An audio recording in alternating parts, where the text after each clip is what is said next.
வீட்டு வசதித்துறை அமைச்சர். மாண்புமிகு பேரவை துணைத் தலைவர்களே, நகர்ப்புற வாழ்விட மேம்பாட்டு வாரிய குடியிருப்புகளின் சென்னை பெருநகர வளர்ச்சி திட்டம் மற்றும் தமிழ்நாடு புறநகர வளர்ச்சி திட்டத்தின் வாழ்பொருள் கிரைய பத்திரம் வழங்கிட நடவடிக்கை எடுக்கப்படும். தேவையின் அடிப்படையில் அரசின் ஒப்புதல் பெற்று அரசு அலுவலர்கள் குடியிருப்புகள் கட்ட நடவடிக்கை மேற்கொள்ளப்படும். வாம்பே குடியிருப்பில் உள்ள 195 குடும்பங்களுக்கும் கோட்டூர்புரம் நகர்ப்புற வாழ்விட மேம்பாட்டு வாரியம் வீடுகளில் ஒதுக்கீடு செய்து ஆணை வழங்கப்படும் என்பதை மாமன்றத்தின் மூலம் தெரிவித்துக் கொள்கிறேன். மாண்புமிகு உறுப்பினர் திரு சேகர் பாபன் அவர்கள். பேரவைத் தலைவர் அவர்களே, அறிவிப்பு 19 20 திட்டப்பகுதிகளில் 12,648 குடியிருப்புகள் புதிதாக கட்டப்படும் என்று அறிவித்திருக்கிறீர்கள். நல்ல செய்தி. அதில் பழைய குடியிருப்புகள் 9,918 என்று குறிப்பிட்டிருக்கிறீர்கள். புதிய குடியிருப்புகள் 2,730 வருகின்றது. இந்த 20 திட்டப்பகுதிகளில் சென்னையில் எந்தெந்த திட்டப்பகுதிகள் எடுத்துக் கொள்ளப்படும் என்பதை மாண்புமிகு பேரவை துணைத் தலைவர் வாயிலாக அறிவிக்கிறேன். மற்றொன்று, ஏற்கனவே கட்டுமானத்தில் இருக்கின்ற திட்டப்பணிகள் எல்லிஸ் நகர், எங்களுடைய தொகுதியிலேயே பிஆர் கார்டன், எல்லிஸ் நகர், பிஆர் கார்டன், ரேவ் போன்ற பகுதியில் கட்டப்படுகின்ற திட்டப்பகுதிகளுடைய பணிகள் தேர்தல் அறிவிப்பிலிருந்து அது சற்று பணிகள் சுணக்கமாக இருக்கின்றது. அமைச்சர் அவர்கள் தயவு செய்து அந்த பகுதிகளில் ஆய்வினை மேற்கொண்டு விரைவாக அந்த பணிகளை முடித்து மறுகட்டுமானத்தில் வெளியில் சென்றிருக்கின்ற குடியிருப்பு வாசிகள் மிகவும் சிரமத்தில் இருக்கின்றார்கள். மீண்டும் அவர்கள் மறுகுடியமைக்கப்படுவதற்கு தாங்கள் முயற்சிக்க வேண்டும் என்று பேரவைத் தலைவர் வாயிலாக மாண்புமிகு அமைச்சர் அவர்களை கேட்டுக்கொள்கிறேன். மாண்புமிகு உறுப்பினர் மாரிமுத்து அவர்கள். மாண்புமிகு உறுப்பினர் அவர்களுக்கு உங்களுடைய கோரிக்கைகளை துறை சார்ந்த அதிகாரிகள்கிட்ட கேட்டுட்டு அவர் உங்களுக்கான பதிலை கண்டிப்பா வழங்குவார். மாண்புமிகு பேரவை துணைத் தலைவர் அவர்களே, ஒரு அதிமுக்கியத்துவம் வாய்ந்த சுருக்கமா தங்களுடைய கவனத்துக்கு நான் கொண்டு வருகிறேன். மேட்டூர் அணை திறக்கப்படாத காரணத்தினால் காவிரி டெல்டா பகுதியில் கடும் வறட்சி நிலவுகிறது. 6 குளங்கள் அத்தனையும் வறண்டு போயிருக்கிறது. கால்நடைகளுக்கு கூட தண்ணி இல்லை. குறுவை சாகுபடி செய்ய முடியாத விவசாயிகள் மிகவும் பொருளாதார நெருக்கடியில் இருக்கிறார்கள். விவசாயத்தை சார்ந்திருக்கிற விவசாய தொழிலாளர்கள் வேலை வாய்ப்பு இல்லாமல் வருமானத்தில் நெருக்கடியாக இருக்கிறார்கள். எனவே மாண்புமிகு பேரவை துணைத் தலைவர் வாயிலாக அரசுக்கு நாங்கள் சொல்லிக் கொள்வதெல்லாம், அந்த பாதிக்கப்பட்டிருக்கிற குறுவை சாகுபடி செய்ய முடியாமல் இருக்கிற விவசாயிகளுக்கு ஒரு 15,000 நிவாரணம் வழங்கப்பட வேண்டும். விவசாய தொழிலாளர்களுக்கு 10,000 ரூபாய் நிவாரணம் வழங்க வேண்டும் என்று காவிரி டெல்டா பகுதி முழுவதும் லட்சக்கணக்கான மக்கள் இந்திய கம்யூனிஸ்ட் கட்சியின் சார்பில் பெரும் போராட்டம் நடைபெற்றுக் கொண்டிருக்கிறது. இன்று நம்முடைய எங்கள் கட்சியினுடைய மாநில செயலாளர் திருவாரூரில் அந்த போராட்டத்தில் கலந்து கொண்டிருக்கிறார் என்பதனை நான் அரசின் கவனத்திற்கு பணிவோடு கொண்டு வந்திருக்கிறேன். மாண்புமிகு ரெட்டியார்பட்டி நாராயணன் அவர்கள் சுருக்கமா. மாண்புமிகு பேரவைத் தலைவர் அவர்களே, பேரவை துணைத் தலைவர் அவர்களே, தங்களுக்கு வணக்கம். இந்த வாய்ப்பை தந்த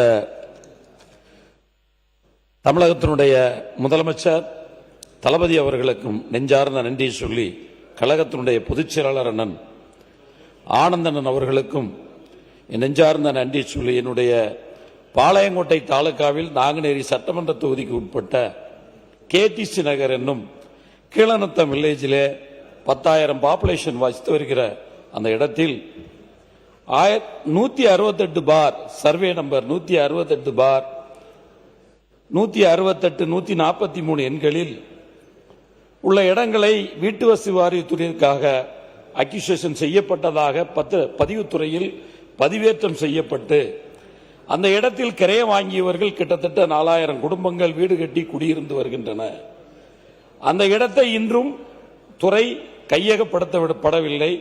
ஆகையால் அந்த கையகப்படுத்தப்படாத இடத்தை மீண்டும் அதிலே வீடு கட்டி குடியிருக்கின்ற அரசு ஊழியர்கள், பொதுமக்கள் மற்றும் பிற துறையை சார்ந்தவர்களும் அந்த இடத்தில் அதிகமான பேர் வசித்து வருகிறார்கள்.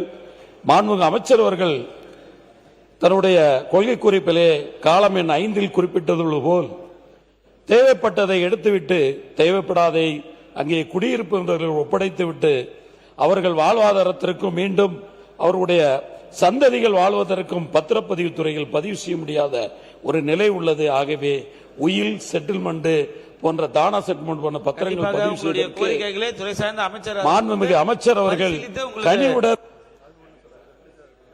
விடை கொடுப்பார் சுருக்கமா கனிவுடன் முடிச்சுக்க. பரிசீலனை செய்து அதை கவனத்திற்கு கொண்டு வந்து ஈர்த்து அமர்கிறேன்.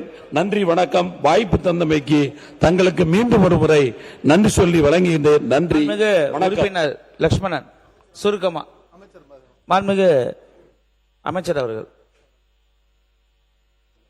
மாண்புமிகு அமைச்சர். மாண்புமிகு பேரவை துணைத் தலைவர் அவர்களே, மாண்புமிகு மாமன்ற உறுப்பினர் கோரியது போல மொத்தம் 20 திட்டங்களில் 19 திட்டங்கள் சென்னையிலே மேற்கொள்ளப்பட்டு வருகிறது. மேற்படி திட்டங்களில் நேரில் சென்று ஆய்வு செய்து அதுக்கான முடிவுகளை எடுத்துக்கொள்ளும் என்று தெரிவித்துக் கொள்கின்றேன். மதுரை வடக்கு தொகுதி டிஆர்ஓ காலனி ஜவஹர் பகுதி பொதுமக்கள் மற்றும் பள்ளிவாசல் சார்பாக கோரிக்கைகளை மாண்புமிகு உறுப்பினர்களின் கோரிக்கை வைத்துள்ளார். அது அரசிடம் பரிசீலித்து நடவடிக்கை எடுக்கப்படும் என்பதை இந்த மாவட்டத்தின் மூலமாக தெரிவித்துக் கொள்கிறேன். மாண்புமிகு உறுப்பினர் லட்சுமணன் சுருக்கமா பேசுங்க. பேரவை துணைத் தலைவர் அவர்களே, சேலம் மேற்கு தொகுதிக்குட்பட்ட சேலம் சேலத்தாம்பட்டி ஏரியின் அருகில் 842 வீடுகள் குடிசை மாற்று வாரியத்தால் கட்டப்பட்டுள்ளது. அந்த 842 வீடுகளும் சிதிலமடைந்து இடியும் தருவாயில் உள்ளது. அதிலே குடியிருந்து வருகிறார்கள். 10.6 ஏக்கர். அதை மாற்றிடத்தில் கட்டித்தந்து அந்த மக்களை அப்புறப்படுத்தும் வேறு இடத்திற்கு அப்புறப்படுத்துவீர்களா என்று பேரவைத் தலைவரின் வாயிலாக குடிசை மாற்று வாரிய அமைச்சர் அவர்களை கேட்டுக்கொள்கிறேன். மாண்புமிகு உறுப்பினர் திருமதி லீமா ரோஸ் அவர்கள்.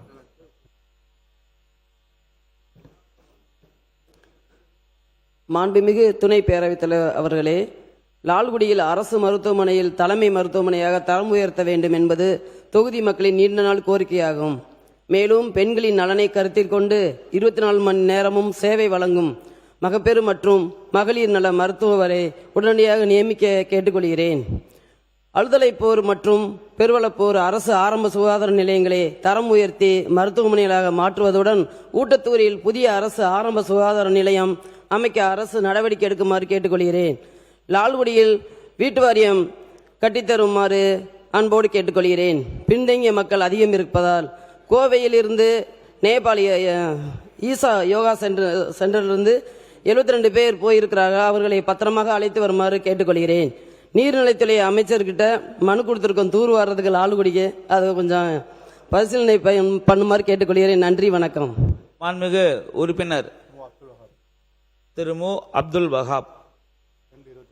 மாண்புமிகு பேரவை துணைத் தலைவர், தாழ்மையான வேண்டுகோள் உறுப்பினருக்கு கொஞ்சம் சீக்கிரம் முடிச்சிருங்க.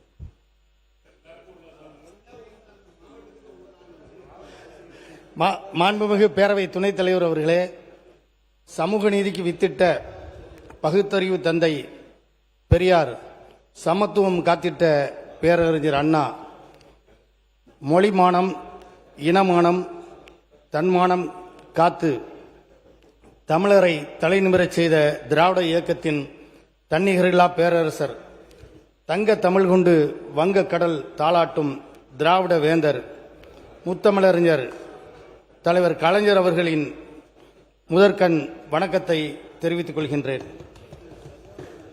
2021, 26 ஆகிய 2 சட்டமன்ற தேர்தல்களிலும் பாளையங்கோட்டை தொகுதியில் திராவிட முன்னேற்றக் கழகத்தின் சார்பில் களம் காண வாய்ப்பளித்து பண்பாட்டு பகலவன், பார்போற்றும் நல்லவர், அவதூறுகளையும் துரோகங்களையும் பொது வாழ்க்கையில் எதிர்கொண்டு மனங்கலங்காமல் மக்களுக்காக பயணித்த மாமன்னர், சினம் பொங்கும் அளவுக்கு சிறியோர் தம் இழிமொழி பழிமொழிகளை பொருட்படுத்தாமல் அலட்சியப்படுத்தி பகை நடுங்கிட படைகளன் ஏந்தி தமிழ் மக்களுக்கு தமிழ்நாட்டின் வளர்ச்சிக்கு தன்னை அர்ப்பணித்து அரும்பணியாற்றி ஓய்வுக்கு ஓய்வு கொடுத்த உழைப்புச் சூரியன், திராவிட முன்னேற்றக் கழக தலைவர், என் உயிரினும் மதிப்பிற்கும் உயிரினுக்கு மேலான தலைவர், மதிப்பிற்குரிய முத்துவேல் கருணாநிதி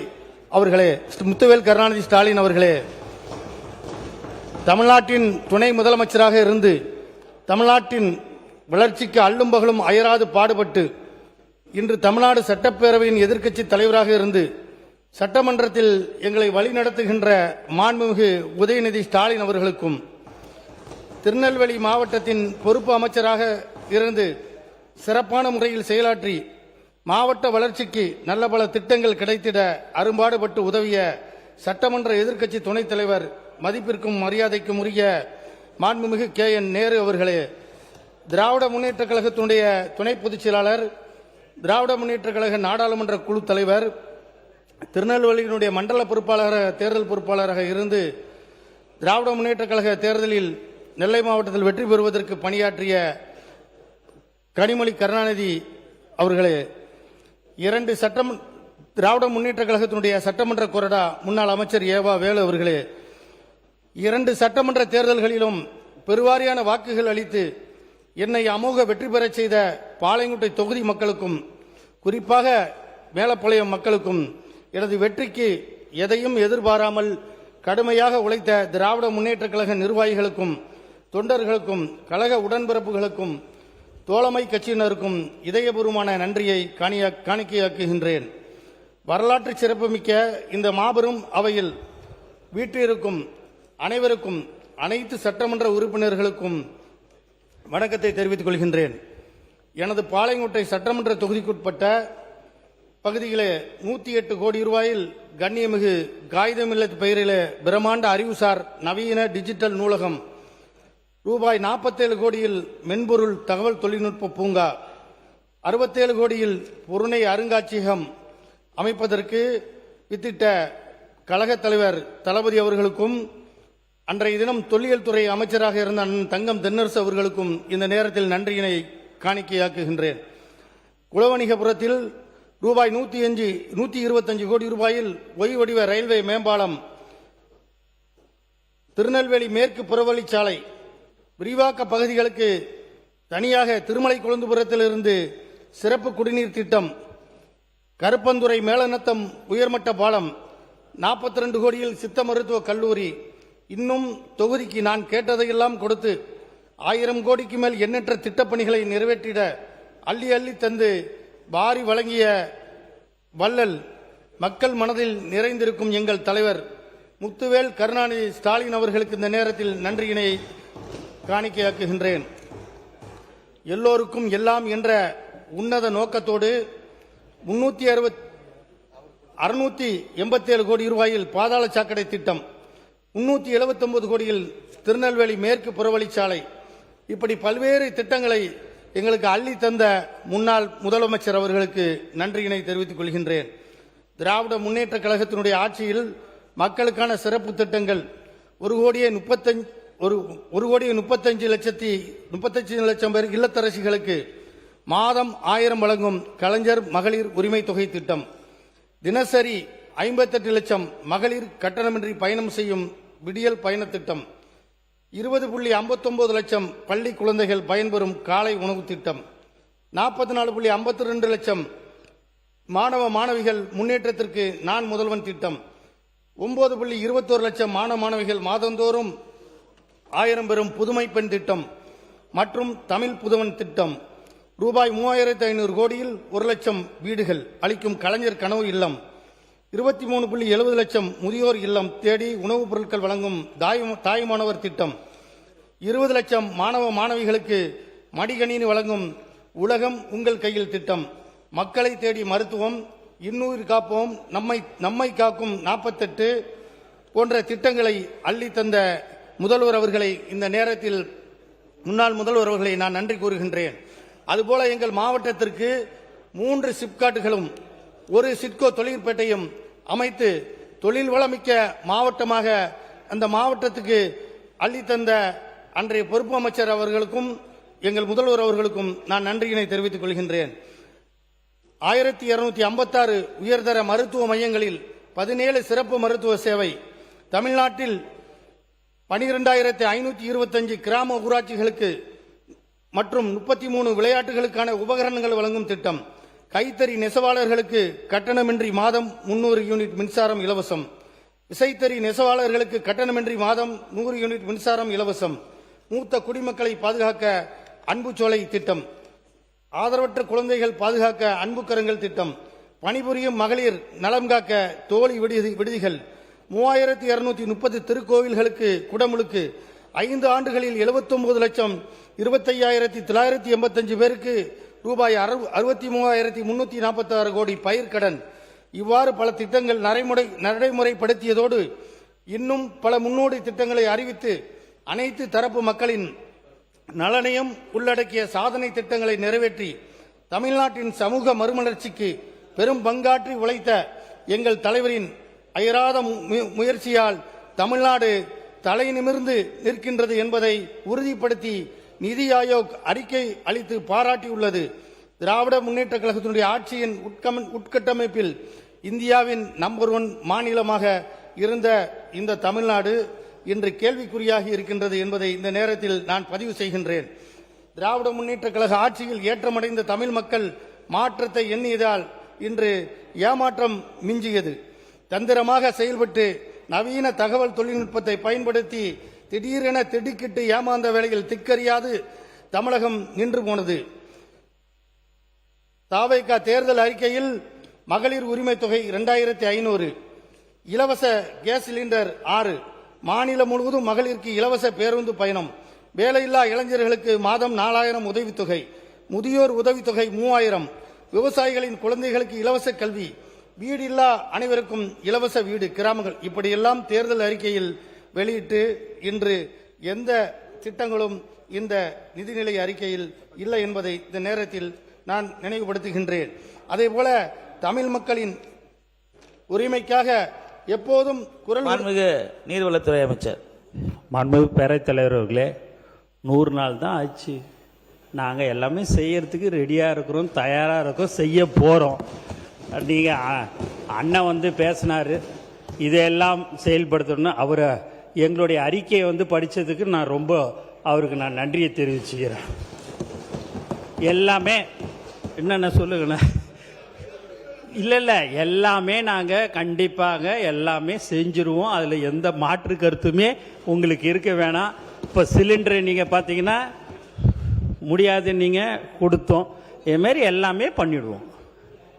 அதனால் அவர் வந்து அது அப்படியே லிஸ்ட்டு படித்தார்ல, இது இதுன்னு மீண்டும் மீண்டும் அவருக்கு நாங்கள் எங்களுடைய கட்சி சார்பாகவோ எங்கள் அரசு சார்பாக நான் நன்றியை தெரிவிச்சுக்கிறேன். மாண்புமிகு உறுப்பினர் கே நேரு அவர்கள், முன்னாள் அமைச்சர். மாண்புமிகு பேரவைத் தலைவர் அவர்களே, நினைவுபடுத்திட்டே இருக்கிறது தான் எதிர்கட்சியினுடைய வேலை. நினைவுபடுத்தலாம், நீங்க செஞ்சா சந்தோஷம். மாண்புமிகு அமைச்சர், மாண்புமிகு அமைச்சர், நீங்கள் சொல்கிறது எல்லாமே கரெக்டு. ஆனால் ஒன்றே ஒன்றுன்னு, எங்கள் தலைவர் தளபதியை மக்கள் எந்த அளவுக்கு நேசிச்சாங்கன்றது ஒரு சின்ன விஷயத்தையும் சொல்லிடுறேன். அதெல்லாம் கண்டிப்பாக அந்த அவர் சொன்ன திட்டங்கள் எதெல்லாம் அறிவிச்சோமோ அதெல்லாம் கண்டிப்பாக முதலமைச்சர் அறிவிப்பார். 2016 ஒரு சட்டமன்ற உறுப்பினர் தேர்தலில் நின்னார். தேர்தலில் நிற்கும் போது பார்த்தீங்கன்னா அவர் அந்த நேரத்தில் அவருக்கு அந்த வாய்ப்பு வரல. அப்போ அவங்க பொண்ணு ரொம்பவே 2-3 நாளாக சாப்பிடாம கஷ்டப்பட்டு, என்னப்பா இப்படி நம்ம மக்கள் வந்து நமக்கு ஓட்டு போடலையே அப்படின்னு கஷ்டப்பட்டுச்சு. அதே 2026 அவர் திருப்பி தேர்தலில் நின்னார். அவங்க பொண்ணு கல்யாணம் பண்ணி ஹைதராபாத்துக்கு அனுப்பிட்டார். ஹைதராபாத்துக்கு போய் அந்த பொண்ணு தேர்தலுக்கு முன்னால் வந்துருமா எனக்கு ஓட்டு போடுறதுக்குன்னு சொன்னார். வந்துடுறப்பான்னு சொல்லிச்சு. அன்னைக்கு போலிங் அன்னைக்கு ஒரு 9 மணிக்கு இப்போ அவர் சட்டமன்ற உறுப்பினராக நம்ம அவையில் இருக்கிறாரு. அந்த சட்டமன்ற உறுப்பினராக அவர் என்னம்மா ஒரு நைட்டு 9 மணிக்கு வீட்டுக்கு போன உடனே, ஏம்மா எத்தனை மணிக்குமா போய் காலைல ஓட்டு போட்ட?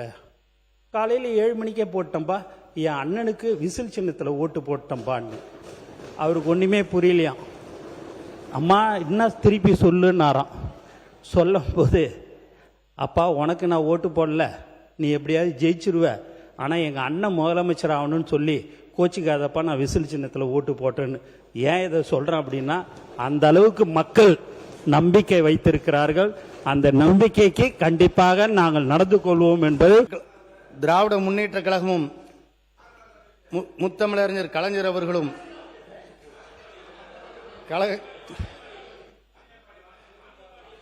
கழக தலைவர் தளபதி அவர்களும் என்றென்றும் சிறுபான்மை இஸ்லாமியர்களின் உரிமைகளுக்காக குரல் கொடுத்து அவர்களுக்கு உறுதுணையாக பாதுகாப்பு அரணாகவும் இருந்து வந்துள்ளனர். ஒன்றிய பாஜக அரசு இஸ்லாமியர்களுக்கு எதிராக குடியுரிமை திருத்தச் சட்டத்தை கொண்டு வந்தபோது கழக தலைவர் தளபதி அவர்கள் தலைநகர் சென்னையில் தோழமை கட்சி தலைவர்கள் எல்லாம் அழைத்து அவருடைய தலைமையிலே லட்சம் பேரை திரட்டி பேரணியாக சென்று அந்த எதிர்ப்பினை பதிவு செய்தார்கள். அதை கண்டு அன்றைய ஒன்றிய அரசு பின்வாங்கியது, அந்த சட்டத்தை நிறுத்தியது. அது மட்டுமல்ல, 21ஆம் ஆண்டு ஆட்சி பொறுப்புக்கு வந்த பிறகும் அந்த சட்டத்தை தமிழகத்திலே நாங்கள் அமுல்படுத்த மாட்டோம், சிஏஏ என்ஆர்சி போன்ற திட்டத்தை அமுல்படுத்த மாட்டோம் என்ற தீர்மானத்தையும் சட்டமன்றத்தில் நிறைவேற்றியவர் அன்றைய முதல்வர் முத்துவேல் கருணாநிதி ஸ்டாலின் அவர்கள் என்பதை இந்த மன்றத்திலே பதிவு செய்கின்றேன். முத்தலாக் உள்ளிட்ட மத்திய பாஜக அரசு கொண்டு வந்த அனைத்து திட்டங்களையும் அன்றைய முதல்வர் அவர்கள் கடுமையாக எதிர்ப்பை பதிவு செய்ததோடு சட்டப்பூர்வமான போராட்டங்களையும் முன்னெடுத்து தீர்மானங்களையும் நிறைவேற்றி பதிவு செய்தது என்பதை இந்த நேரத்தில் நான் நினைவுபடுத்துகின்றேன்.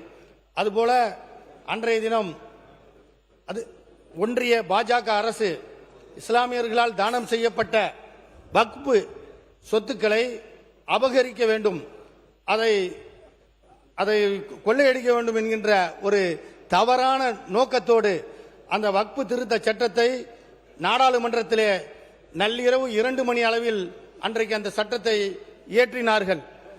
நாள் கணக்கு கூட இல்ல, அன்னைக்கு காலையில 9 மணிக்கு இந்த அவையில் இதே இடத்தில் வந்து முதல்வர் அவர்கள் இருந்தார்கள். 9 மணிக்கு 9:30 மணிக்கெல்லாம் அந்த சட்டத்தை தமிழ்நாட்டில் நான் அமுல்படுத்த விட மாட்டேன் என்ற அந்த தீர்மானத்தை முன்மொழிந்தவர் கழக தலைவர் தளபதி அவர்கள் என்பதை இந்த நேரத்தில் பதிவு செய்கின்றேன். இப்படி எந்தெந்த நேரத்திலெல்லாம் சிறுபான்மையினருக்கு ஆபத்து வருமோ அந்த நேரத்திலெல்லாம் முதன்மையாக இருந்தவர் அன்றைய முதலமைச்சர் என்பதை இந்த நேரத்தில் நான் பகிர்ந்து கொள்கிறேன். ஆட்சியில் பங்கு, அமைச்சரவையில் பங்கு போன்ற அரசியல் அதிகார பங்கீடுகள் கிடைத்தவுடன் புரியாமல் சிலர் வரலாற்றையும் மாண்புமிகு உறுப்பினருக்கு தொகுதி சார்ந்த கோரிக்கைகளுக்கு வாங்க, அதெல்லாம் முடிஞ்சு போன விஷயம். அங்கிட்டு இருந்து இங்கிட்டு வந்துட்டாங்க, 15 நிமிஷத்துக்குள்ள முடியும். அதனால அது சொல்லணும். அதனால அவர்களுக்கும் இந்த நேரத்தில் நான் என்னுடைய கருத்துக்களை பதிவு செய்கின்றேன். இஸ்லாமிய சகோதரர்கள் கோரிக்கை வைக்கும் முன்பே தமிழ்நாடு ஹஜ் இல்லம் நட்சத்திர ஓட்டலுக்கு அந்தஸ்துக்கு ஈக்குவலாக சமமாக ஏர்போர்ட் பக்கத்தில் ஆலந்தூர்ல கிட்டத்தட்ட 40 கோடி ரூபாய் செலவுல அன்னைக்கு அடிக்கல் நாட்டி இன்றைக்கு கட்டுமானம் நடந்து கொண்டிருக்கிறது என்பதை இந்த அவையிலே பதிவு செய்கிறேன். அதற்கு வித்திட்டவர், அடிக்கல் நாட்டியவர் அன்றைய தினம் முத்துவேல் கருணாநிதி ஸ்டாலின் அவர்கள் என்பதை இந்த அவையிலே நான் பதிவு செய்கிறேன். அவருடன் சமகாலத்தில் அரசியல் பயணத்தை தொடங்கிய தலைவர்கள் தொடங்கி பல்வேறு மாநிலங்களில் முதலமைச்சராக இருக்கட்டும், இப்பொழுது மாணவர்களுக்காக போராடி ஒன்றிய அரசாங்கத்தை ஆட்டம் காண வைத்த சிஜேபி தலைவர் வரை அவருடைய ஆட்சியை பாராட்டி கொண்டிருக்கிறார்கள் என்பதை இந்த நவையிலே நான் பதிவு செய்கிறேன். அதுபோல ஆபரேஷன் என்று சொன்னார்கள். இன்று இன்றைய ஆட்சி மாற்ற வேண்டும் என்று சொல்லி ஆபரேஷன் என்று பிரச்சாரத்திலே பல்வேறு குற்றச்சாட்டுகளை சொல்லி ஆட்சிக்கு வந்தார்கள். இன்றைக்கு ஆபரேஷன் செய்து இன்னைக்கு அப்ரண்டிஸ் ஆட்சியாக நடந்து கொண்டிருக்கின்றது. இதெல்லாம் தேவையில்லாத உறுப்பினர் அவர்களுக்கு ஏதாவது நகைச்சுவையா, சுருக்கமா, அழகா, ரத்தின சுருக்கமா சொருக பாருங்க. பேச முடியும் என்பதெல்லாம் நகைச்சுவையோடு நினைக்கிறேன். அவரு டீசென்டா இருக்காரு. அவரு நம்ம அண்ணன் சேகர் பாபு அண்ணன் இல்ல பாயிண்ட்னா எந்திரிக்கிறீங்க, பேசுறீங்க, ரத்தின சுருக்கம் அடிங்க, நாங்க வியக்கிற அளவுக்கு அடிங்க, கொலன்னு. நிறைய இருக்கு. எனது சட்டமன்ற தொகுதிக்குட்பட்ட கோரிக்கைகள் நிறைய, அதாவது தீவிரவாதிகள் என்று பொய்யான குற்றச்சாட்டுக்கு ஆளாகி நிறைய இஸ்லாமிய சகோதரர்கள் கேளுங்க எப்படி இருக்கின்றார்கள், சிறைச்சாலையில் இருக்கின்றார்கள். அவர்களை விடுதலை செய்ய வேண்டும் என்று இந்த நேரத்தில் கேட்டுக்கொள்கிறேன். என் தொகுதியைச் சேர்ந்த மேலப்பாளையத்தை சேர்ந்தவர்கள் 4 பேர் இருக்காங்க. தமிழ்நாட்டில் கிட்டத்தட்ட 23 பேர் 24 பேர் இருக்காங்க. அவர்களுடைய நியாயமான கோரிக்கைகளை நீங்கள் பரிசீலித்து அவர்களை விடுதலை செய்ய வேண்டும். அதுபோல அவருக்கு வந்து ஃபர்லோன்னு சொல்லி 60 நாட்கள் விடுப்பு கொடுக்காங்க. அதையும் நீங்கள் உங்கள் அமைச்சர் மூலமாக அதை செய்ய வேண்டும். அதுபோல என்னுடைய தொகுதியில் ஒரு ஒய்பாலம் முன்னாள் முதலமைச்சர் அவர்கள் அதற்கு 125 கோடி ரூபாய் அறிவித்து அதுக்கு நில எடுப்பு எல்லா பணிகளும் ஆயத்த பணிகள் எல்லாம் முடிந்து விட்டன. அந்த திட்டத்தையும் நீங்கள் நிறைவேற்றி தர வேண்டும் என்று கேட்டுக்கொண்டு எனது உரையை நிறைவு செய்கிறேன். நன்றி, வணக்கம். மாண்புமிகு உறுப்பினர், கண்டிப்பா நீங்க உங்களுடைய தொகுதி கோரிக்கைகளை கொடுங்க. அவை குறிப்பில் ஏற்றுக்கலாம். நன்றி சொல்லுங்க. நன்றி சொல்லுங்க. மாண்புமிகு இந்த அவையிலே என்னை பதிவு செய்வதற்கு இவ்வளவு நேரம் பேசுவதற்கு அனுமதி அளித்த பேரவை துணைத் தலைவர் அவர்களுக்கும் அனைத்து மன்ற உறுப்பினர்களுக்கும் நன்றி தெரிவித்து விடைபெறுகிறேன். நன்றி. எனது கோரிக்கைகளை படித்ததாக ஏற்றுக்கொண்டு நான் தங்களிடம் சமர்ப்பிக்கிறேன். அதை படித்ததாக ஏற்றுக்கொண்டு நீங்கள் பதிவு செய்திருமாறு அன்போடு கேட்டுக்கொள்கிறேன். 100% உங்க கோரிக்கைகளை அவை குறிப்பில் ஏற்றிக்கிறோம். துறை ரீதியான அமைச்சர் அதுக்கான முடிவை அறிவிப்பார். முதல்வரிடம் கலந்து ஆலோசித்த பிறகு மாண்புமிகு உறுப்பினர் அபிஷேக் சுருக்கமா உங்களோட இதை பண்ணுங்க. ரொம்ப சுருக்கமா. மாண்புமிகு பேரவை துணைத் தலைவர் அவர்களே, திருவண்ணாமலை மாவட்டம் போலூர் தொகுதியில் கவர்மெண்ட் ஹாஸ்பிட்டல் வந்து ஐபி அண்ட் ஓபி பிளாக் வந்து தனித்தனியாக இருக்குது. அதனால ஷிஃப்ட் பண்ணும்போது ரொம்ப ப்ராப்ளம்ஸ் இருக்குது. அதனால் ஷிஃப்ட் பண்ணுற 2 பிளாக்ஸுமே சேம் ப்ரெமிசஸில் எடுத்து கொண்டு வர மாதிரி உங்கள் வாயிலாக மக்கள் நல்வாழ்வுத்துறை அமைச்சரை கேட்டுக்கிறேன். அதே மாதிரி ஆரணி தொகுதியில் பெரியநாயகி கோயில் ரொம்ப பிரசித்தி பெற்ற கோயில். 11ஆம் செஞ்சுரியில் சோழர்களாலும் 13ஆம் செஞ்சுரியில் விஜயநகர் பேரரசாலும் முடிச்சது. அது போன ஆட்சியில் நிதி பற்றாக்குறையினால உடமுழுக்கு பண்ணாமல் ரொம்ப கஷ்டப்பட்டு இருக்காங்க. அது உங்கள் வாயிலாக அமைச்சர்கிட்ட சொல்லிக்கிறேன். ஆரணி தொகுதி சட்டமன்ற உறுப்பினர் சார்பாகவும் சொல்லிக்கிறேன். நன்றி. மாண்புமிகு உறுப்பினர் திரு கருப்பையா. மாண்புமிகு அமைச்சர். மாண்புமிகு பேரவைத் தலைவர் அவர்களே, ஏற்கனவே ஆரணி தொகுதியிலிருந்து அந்த கோயிலுக்கான திருப்பணிகளை செய்வதற்காக மக்கள் அதற்கான ரிக்வெஸ்ட் எல்லாமே கொடுத்திருக்கிறாங்க. கூடிய விரைவில் அது அனைத்தும் செய்து தரப்படும். மாண்புமிகு உறுப்பினர் கருப்பையா. மாண்புமிகு மக்கள் நல்வாழ்வுத்துறை அமைச்சர்.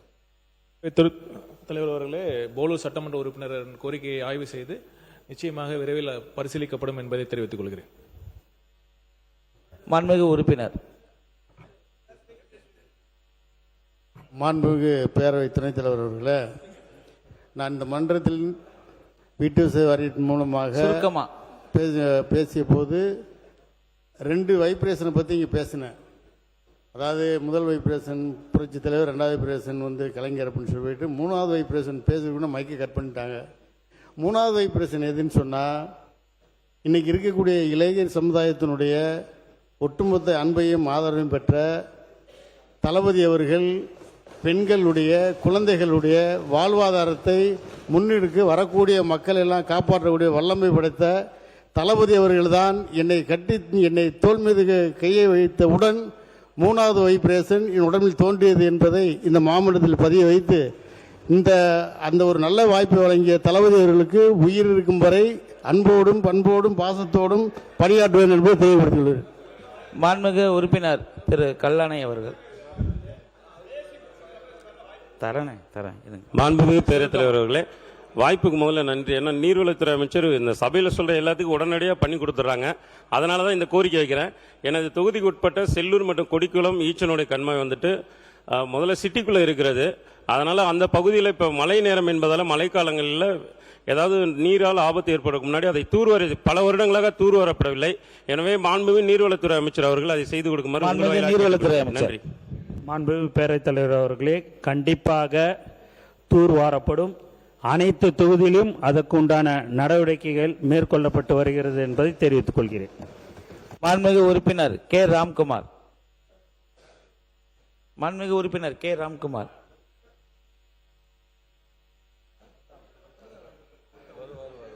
இருங்க. இடையில தரங்க. கண்டிப்பா மாண்புமிகு பேரவை 4 பேர்த்த அப்படியே கொஞ்சம் தள்ளிட்டேன்னா அப்படியே உங்க எல்லாத்துக்கும் கொடுக்குறேன். இந்த உயரிய சட்டப்பேரவையில் பேசுவதற்கு எனக்கு வாய்ப்பளித்த தங்களுக்கும், மாண்புமிகு தமிழக முதலமைச்சர் எங்கள் அண்ணன் எங்கள் தளபதி ஜி ஜோசப் விஜய் அவர்களுக்கும், எங்கள் கழக பொதுச் செயலாளர் எங்கள் ஆசான் மாண்புமிகு ஊரக வளர்ச்சித்துறை மற்றும் நீர்வளத்துறை அமைச்சர் திரு என் ஆனந்தண்ணன் அவர்களுக்கும் நன்றியை தெரிவித்துக் கொள்கிறேன். மாண்புமிகு அரசு தலைமை கொறடா அவர்களுக்கும், மாண்புமிகு அமைச்சர் அவர்களுக்கும், மாண்புமிகு சட்டமன்ற உறுப்பினர்கள் அனைவருக்கும் எனது அன்பான வணக்கத்தை தெரிவித்துக் கொள்கிறேன். இன்று நான் இந்த பேரவையில் ஒரு சட்டமன்ற உறுப்பினராக நிற்கிறேன். ஆனால் என் பயணம் இங்கிருந்து தொடங்கவில்லை. ஒரு காலத்தில் என் தலைவரை திரையில் பார்த்து ரசித்தேன். சாதாரண ரசிகனாகத்தான் என் அரசியல் பயணம் தொடங்கியது. அவருடைய நடிப்பு, பேச்சு, மனிதநேயம் என்னை ஈர்த்தது. இந்த ஈர்ப்பு என்னை ரசிகர் மன்றத்துக்குள் கொண்டு சென்றது. ஆனால் என் தலைவர் எங்களை வெறும் ரசிகராக வைத்திருக்கவில்லை. எங்களுக்குள் இருந்த இளைஞர் சக்தியை, உழைப்பையும் மக்கள் மீதான அக்கறையும் கண்டறிந்தார். அந்த ரசிகர் மன்றத்தை மக்களியக்கமாக மாற்றினார். அதன் மூலம் மக்களோடு இணைந்து பணியாற்றவும், அவர்களின் பிரச்சனைகளை உணரவும், மக்களுக்காக உழைக்கவும் வழிகாட்டினார். பின்னர் தமிழக வெற்றி கழகமாக உருவெடுக்கப்பட்டுள்ளது. மேலும் ஒரு புதிய கட்டத்தை எட்டியது. ஒரு ரசிகனாக இருந்த நான் தொண்டனாகவும், தொண்டனாக இருந்த நான் நிர்வாகியாகவும் இன்று மக்கள் பிரதிநிதியாக இந்த பேரவையில் நிற்கும் நிலைக்கு வந்துள்ளேன். என் மீதும் நம் கழக தலைவர் மீதும் நம்பிக்கை வைத்து பல்லட சட்டமன்ற தொகுதியில் 37,897 வாக்கு வித்தியாசத்தில் என்னை வெற்றி பெற செய்த என் பல்லட மக்களுக்கு எனது இதயபூர்வமான நன்றியை தெரிவித்துக் கொள்கிறேன். மாண்புமிகு பேரவை துணைத் தலைவர் அவர்களே, இந்த வெற்றி என்னுடைய தனிப்பட்ட வெற்றி அல்ல. இது பல்லட மக்களின் நம்பிக்கை கிடைத்த வெற்றி. இது பல்லட மக்களின் எதிர்பார்ப்புக்கு கிடைத்த வெற்றி. இது பல்லடத்தின் வளர்ச்சிக்கான தீர்ப்பாகும். எனவே என் மீது மக்கள் வைத்துள்ள நம்பிக்கையை காப்பதும் அவர்கள் எதிர்பார்ப்புகளை நிறைவேற்றுவதும் எனது முதன்மை கடமையாக இருக்கும். மாண்புமிகு பேரவை துணைத் தலைவர் அவர்களே, பல்லடம் என்பது விவசாயமும் தொழிலையும் ஒருங்கிணைந்து வளர்ந்து வரும் முக்கியமான சட்டமன்றமாகும். விசைத்தறி தொழில், பின்னலாடை தொழில், கோழிப்பண்ணை தொழில், சிறு குறு மற்றும் தொழிலாளர்கள் என ஆயிரக்கணக்கான குடும்பங்களின் வாழ்வாதாரம் பல்லடத்தின் வளர்ச்சியோடு பின்னி பிணைந்துள்ளது. அதேபோல் பல்லட தொகுதியில் முதுகெலும்பாக இருப்பவர்கள் நமது விவசாயிகள். விவசாயிகளின் வாழ்வாதாரத்தை பாதுகாக்கும் வகையில் பாசன வசதிகளை மேம்படுத்துதல், ஏரி குளங்களை தூர்வாறுதல், நீர்நிலைகளை பாதுகாத்தல், மழைநீர் சேமித்தல், நிலத்தடி நீரை பாதுகாக்கும் திட்டங்களை அதிகரித்தல் போன்ற பணிகளுக்கு அரசு முன்னுரிமை வழங்க வேண்டுமாய் கேட்டுக்கொள்கிறேன். நீர் இருந்தால்தான் விவசாயம் வளரும், விவசாயம் வளர்ந்தால்தான் கிராமங்களும் வளரும், கிராமங்கள் வளர்ந்தால்தான் பல்லடமும் வளரும் என்று கூறுகிறேன். எனவே பல்லடத்தின் நீர்வளத்தை பாதுகாப்பது எனது முக்கியமான இலக்கில் ஒன்றாக இருக்கும். மாண்புமிகு பேரவைத் தலைவர் அவர்களே, ஒரு தொகுதியின் உண்மையான வளர்ச்சி என்பது கட்டடங்களின் வளர்ச்சி மட்டுமல்ல, அந்த தொகுதியில் மக்களின் வாழ்க்கை தரத்தின் வளர்ச்சியே உண்மையான வளர்ச்சி. இந்த வகையில் பல்லட தொகுதி மக்களில் உள்ள அரசு பள்ளி உட்கட்டமைப்பு மேம்படுத்துதல், மாணவர்களுக்கு நவீன கல்வி வசதிகள் ஏற்படுத்துதல், இளைஞர்களுக்கு திறன் மேம்பாட்டு பயிற்சி மற்றும் வேலைவாய்ப்புகளை உருவாக்குதல் ஆகியவற்றை கூடுதல் கவனம் செலுத்த வேண்டுமாய் கேட்டுக்கொள்கிறேன். அதேபோல் பெண்களின் பொருளாதார முன்னேற்றத்திற்காக சுயதொழில் வாய்ப்பு, தொழில் பயிற்சி, மகளிர் சுய உதவிக் குழுக்கள் கூடுதல் ஆதரவு போன்ற திட்டங்களை பல்லட தொகுதி மக்களுக்கு மேலும் விரிவுபடுத்த வேண்டும் என கேட்டுக்கொள்கிறேன். பல்லட தொகுதி மக்களுக்கு தரமான மருத்துவ சேவை கிடைப்பதை உறுதி செய்வது எனது முக்கியமான நோக்கமாக இருக்கும். அரசு மருத்துவமனைக்கு தேவையான மருத்துவ செவிலியர்கள், நவீன மருத்துவ உபகரணங்கள் மற்றும் அவசர சிகிச்சை வசதிகளை அதிகரிக்க வேண்டும் என மாண்புமிகு அரசிடம் கேட்டுக்கொள்கிறேன்.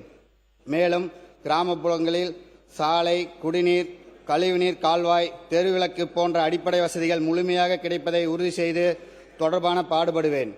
மாண்புமிகு பேரவை துணைத் தலைவர் அவர்களே, நமது அரசு மக்கள் நலனுக்காக பல்வேறு நலத்திட்டங்களை செயல்படுத்தி வருகிறது. அந்த திட்டங்கள் பயன் எந்த ஒரு குடும்பத்திற்கும் விடுபடாமல் தகுதியான ஒவ்வொரு பயனாளிகளுக்கும் சென்றடைய செய்வதே ஒரு சட்டமன்ற உறுப்பினராக எனது பொறுப்பாக கருதுகிறேன். அரசுக்கும் மக்களுக்கும் இடையே ஒரு பாலமாக, பல்லட மக்களின் பிரச்சனைகளை தீர்க்கும் இடையே ஒரு இணைப்பாகவும் நான் தொடர்ந்து செயல்படுவேன். இந்த பேரவையில் நான் பேசும் ஒவ்வொரு வார்த்தையும் பல்லட மக்களின் குரலாக இருக்கும். அவர்களின் குறைகளை இந்த அவையில் கவனத்துக்கு கொண்டு வந்து அவர்கள் தேவைக்காக குரல் கொடுப்பேன். அவர்கள் உரிமைக்காக தொடர்ந்து செயல்படுவேன் என பல்லட வளர்ச்சிக்காக முழு ஒத்துழைப்பேன். மாண்புமிகு பேரவை துணைத் தலைவர் அவர்களே, பல்லடம் சட்டமன்ற தொகுதியில் திடக்கழிவு மேலாண்மை மேலும் சிறப்பாக செயல்படுத்தி குப்பைகளை முறையாக அகற்றி பொதுமக்களின் வாழ்விடங்களிலும் சுற்றுச்சூழல்களையும் தூய்மையாகவும் பராமரிக்க அரசு உடனடி நடவடிக்கை எடுக்குமாய் கேட்டுக்கொள்கிறேன். குப்பைகளை தரம் பிரித்து சேகரித்து தினசரி முறையாக அகற்ற மற்றும் குப்பை கிடங்களில் அறிவியல் முறையில் பராமரித்தல் ஆகியவற்றை கூடுதல் கவனம் செலுத்த வேண்டுமாய் கேட்டுக்கொள்கிறேன். குறிப்பாக சாலையோரங்களில், குடியிருப்பு பகுதிகளில் மற்றும் நீர்நிலைகளில் குப்பை தேங்காத வகையில் நிரந்தர தீர்வு ஏற்படுத்த வேண்டுமாய் கேட்டுக்கொள்கிறேன். தூய்மையான சுற்றுச்சூழல் என்பது பொதுமக்களின் சுகாதாரத்துடன் நேரடியாக தொடர்புடையது என்பதால் திடக்கழிவு மேலாண்மைக்கு தேவையான நிதி மற்றும் பயனாளிகளின் அரசு வழங்க வேண்டுமாய் கேட்டுக்கொள்கிறேன். பல்லட சட்டமன்ற தொகுதிக்கு உட்பட்ட கோயில்வழி பேருந்து நிலையம் அருகில் பொதுமக்கள் அதிக அளவில் கூடி கூடும் முக்கியமான பகுதியாக இருக்கிறது. கடந்த 2 நாட்களாக அதிக அளவில் குப்பை கொட்டப்பட்டு வருகின்றது. பொதுமக்கள் அதிக பயன்பாட்டில் இடம் என்பதால் அப்பகுதியில் தொடர்ந்து குப்பை கொட்டப்படுவதை உடனடியாக தடுத்து ஏற்கனவே கொட்டப்பட்டுள்ள குப்பைகளை அகற்ற வேண்டுமாய், மேலும் குப்பைகள் பொதுமக்கள் கூடும் இடங்களில் கொட்டாமல் மாநகராட்சி நிர்வாகத்தால் ஒதுக்கப்பட்டுள்ள உரிய திடக்கழிவு மேலாண்மை இடத்தில் முறையாக கொண்டு சென்று அகற்ற நடவடிக்கை எடுக்குமாறு கொண்டு கொள்கிறேன்.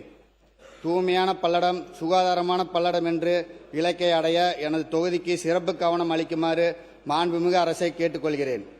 மாண்புமிகு பேரவைத் தலைவர் அவர்களே, தற்போதைய மக்கள் தொகை மற்றும் எதிர்கால மக்கள் தொகை வளர்ச்சி அடிப்படையாக கொண்டு பல்லடம் சட்டமன்ற தொகுதியில் அனைவருக்கும் தடையின்றி பாதுகாப்பான குடிநீர் கிடைக்க அரசு உரிய நடவடிக்கை எடுக்குமாய் கேட்டுக்கொள்கிறேன். குறிப்பாக கிராமப்புறங்களில் சில பகுதிகளில் மாதத்துக்கு ஒரு முறை மட்டுமே குடிநீர் வழங்கப்படும் நிலை உள்ளது. இதனால் பொதுமக்கள் பெரும் சிரமப்படுகிறார்கள். நகர்ப்புறங்களில் அனைத்து குடும்பங்களுக்கும் சீரான குடிநீர் கிடைப்பதும் வகையில் தேவையான குடிநீர் திட்டங்களை விரிவுபடுத்தி புதிய மேல்நிலை தொட்டிகள் மற்றும் குழாய் இணைப்புகள் ஏற்படுத்த வேண்டுமாய் கேட்டுக்கொள்கிறேன். குறிப்பிட்ட சில பகுதிகளை மட்டும் சொல்கிறேன்.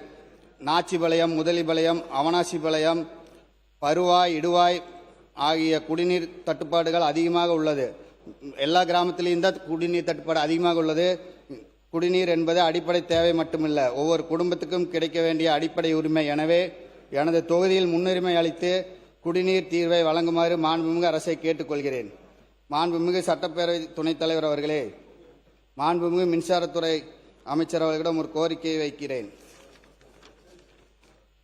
கவுந்தம்பாளையம் முதல் கோவை மாவட்டம் இடையர்பாளையம் வரை அமைய உள்ள 400 கிலோவாட் உயர்மின் கோபுரப்பாதை பல்லடப் பகுதியில் வடமலபாளையம், கொருடாமுத்தூர் மற்றும் வாவிபாளையம் பகுதியில் வழியாக செல்ல திட்டமிட்டுள்ளனர். இதனால் ஆயிரக்கணக்கான தென்னை மரங்கள், PAP பாசனம் பெறும் வளமான விவசாய நிலங்கள் பாதிக்கப்படும் அபாயம் உள்ளது.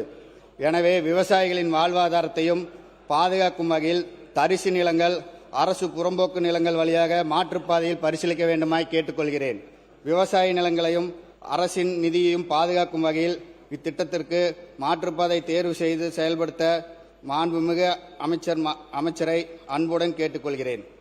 மாண்புமிகு பேரவை துணைத் தலைவர் அவர்களே, எனது பல்லட சட்டமன்ற தொகுதி இனாம் நிலம் தொடர்பான பட்டா மற்றும் நில உரிமை பிரச்சனையால் கடந்த 2 ஆண்டுகளாக பல குடும்பங்கள் பாதிக்கப்படுகின்றன. தங்களுக்கு சொந்த நிலத்தை முழுமையாக பயன்படுத்த முடியாமல், அரசு நலத்திட்டங்களை பெற முடியாமல் பொதுமக்கள் சிரமப்பட்டு வருகின்றனர். எனவே அரசு இந்த பிரச்சினைக்கு சிறப்பு கவனம் செலுத்தி நிலுவையில் உள்ள மனுக்களை விரைந்து பரிசீலித்து தகுதியான மக்களுக்கு உரிய பட்டா நில உரிமை வழங்கப்பட வேண்டும் என்று கேட்டுக்கொள்கிறேன். பல்லட தொகுதி மக்களின் நீண்ட நாள் வேதனையை தீர்வு காண வேண்டும் என்று கேட்டுக்கொள்கிறேன். மாண்புமிகு பேரவைத் தலைவர் அவர்களே, எனது பல்லட சட்டமன்ற தொகுதியில் விவசாயிகள் வாழ்வாதாரத்துடன் தொடர்புடைய இருகூர் தேவனங்கொந்தி IDPL பெட்ரோலியம் குழாய் திட்டம் குறித்து ஒரு முக்கிய கோரிக்கையை முன்வைக்கிறேன். இந்த திட்டத்தால் பல விவசாய நிலங்கள் பாதிக்கப்படும் நிலை. விவசாயிகள் கடந்த பல ஆண்டுகளாக நிலங்கள் வழியாக குழாய் அமைத்தல் தேசிய அல்லது மாநில தேசிய ஓரமாக மாற்றுப்பாதையில் அமைக்க வேண்டும் என தொடர்ந்து கோரிக்கை வைத்து வருகின்றனர். நிலத்தின் மதிப்பு குறைந்தல், கிணறு அமைத்தல், வீடு விவசாய களங்கள் ஏற்படுதல் உள்ளிட்ட எதிர்கால பயன்களிலும் பாதிப்பு ஏற்படும் விவசாய அச்சம் தெரிவிக்கின்றனர். எனவே விவசாயிகளுக்கு நியாயமான கோரிக்கையை அரசு கனிவுடன் பரிசீலித்து சாலையோரம் மற்றும் பாதை ஆய்வு செய்து விவசாய நிலங்களுக்கு விவசாயிகளின் வாழ்வாதாரத்துக்கு குறைந்தபட்சம் ஏற்படும் வகைகள் செய்யுமாறு கேட்டுக்கொள்ளப்படுகிறது. இத்திட்டத்தின் செயல்படுத்தும் மாண்புமிகு அரசை கேட்டுக்கொள்கிறேன். விவசாயிகளின் இழப்பீடு வழங்குவது மட்டுமல்ல, அவர்கள் நிலத்தையும் எதிர்கால வாழ்வாதாரத்தையும் பாதுகாப்பதே அரசின் முக்கியமான கடமை என்பது மாமன்றத்தில் பதிவு செய்கிறேன். எனது சிறுவயது முதலே நீண்டகால நிலுவையில் இருக்கும் ஆனமலையார் நல்லார் திட்டத்தை அரசு விரைந்து செயல்படுத்த வேண்டும் என இந்த மாமன்றம் மூலம் கேட்டுக்கொள்ளப்படுகிறேன். இந்த திட்டத்தை நிறைவேற்றப்பட்டால் சுமார் 1 லட்சம் ஏக்கர் விவசாய நிலங்கள் பாசனம் வசதி, 10 லட்சம் மக்களுக்கு தினசரி குடிநீர் வசதியும் கிடைக்கும். எனவே விவசாயியின் வாழ்வாதாரத்தையும் பொதுமக்கள் குடிநீர் தேவைகளையும் கருத்தில் கொண்டு இத்திட்டத்தை விரைந்து செயல்படுத்த நிரந்தர தீர்வு வழங்குமாறு மாண்புமிகு அரசை கேட்டுக்கொள்கிறேன். மாண்புமிகு பேரவைத் தலைவர் அவர்களே, எனது பல்லட சட்டமன்ற தொகுதியில் அரசு கல்லூரி பயிலும் மாணவிகளுக்கு கிராமப்புறங்களில் இருந்து வரும் ஏழை எளிய மாணவிகளுக்கும் அரசு தங்கும் விடுதி வசதி ஏற்படுத்தி தர வேண்டுமாய் கேட்டுக்கொள்கிறேன். மாண்புமிகு பேரவைத் தலைவர் அவர்களே, எனது பல்லட சட்டமன்ற தொகுதிக்குட்பட்ட பொங்கலூர் ஒன்றிய பகுதியில் பொதுமக்கள் சுகாதார தேவையை கருத்தில் கொண்டு கூடுதல் மருத்துவ சேவை ஏற்படுத்தி தர வேண்டுமாய் கேட்டுக்கொள்கிறேன். குறிப்பாக பெருந்தொழுவில் அரசு ஆரம்ப சுகாதார நிலையமும் நாராயண நாயக்கம்புதூர் அரசு துணை நிலையம் அமைக்க தர வேண்டும் என கேட்டுக்கொள்ளப்படுகிறேன். மாண்புமிகு பேரவைத் தலைவர் அவர்களே, எனது பல்லட சட்டமன்ற தொகுதிக்கு முடிஞ்சு ஒரே இதுதான் அடிச்சு பயப்படுத்துறாரு.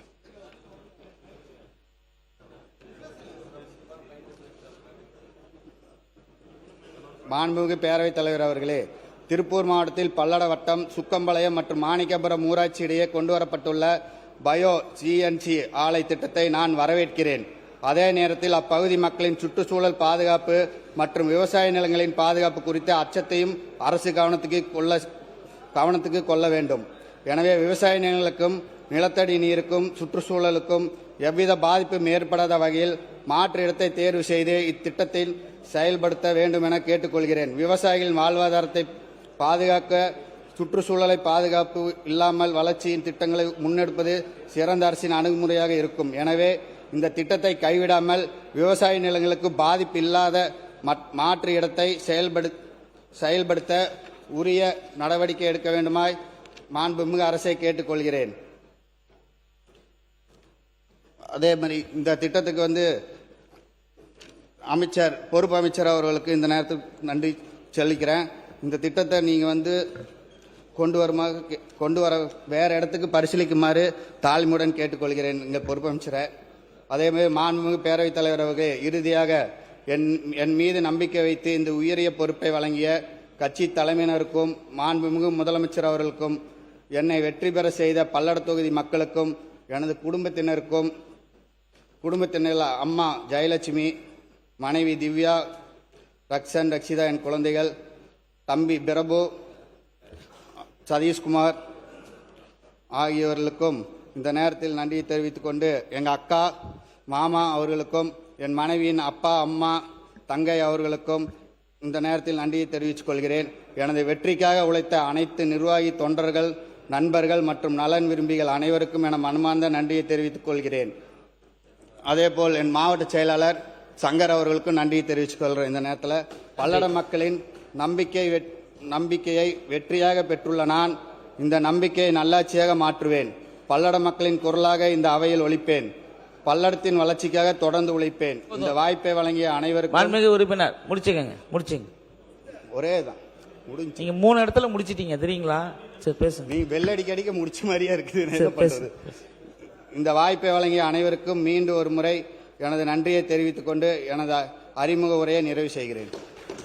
மாண்புமிகு உறுப்பினர் திரு சு பழனிசாமி, அதாவது இன்னைய மானிய கோரிக்கை வீட்டு வசதி மற்றும் நகராட்சி வளர்ச்சித்துறை அது சார்ந்து நகர்ப்புற வளர்ச்சித்துறை அதை சார்ந்து கேட்காம எல்லாரும் கை தூக்கிட்டே இருந்தா வெள்ளிக்கிழமை வீட்டுக்கு போகணும், தொகுதியை பார்க்கணும். சரிங்களா? எனக்கு என்ன கொடுக்க கூடாதுன்னு ஆசையா?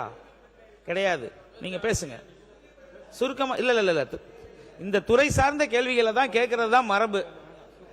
சரிங்களா? சு பழனிசாமி பேசலாம். அக்கா நீங்க காலையில பேசுனீங்க. இல்ல 2 முறை பயன்பாட்டுக்கு எடுத்துக்காதீங்க. பேசாதவங்க நிறைய பேர் இருக்கிறாங்க.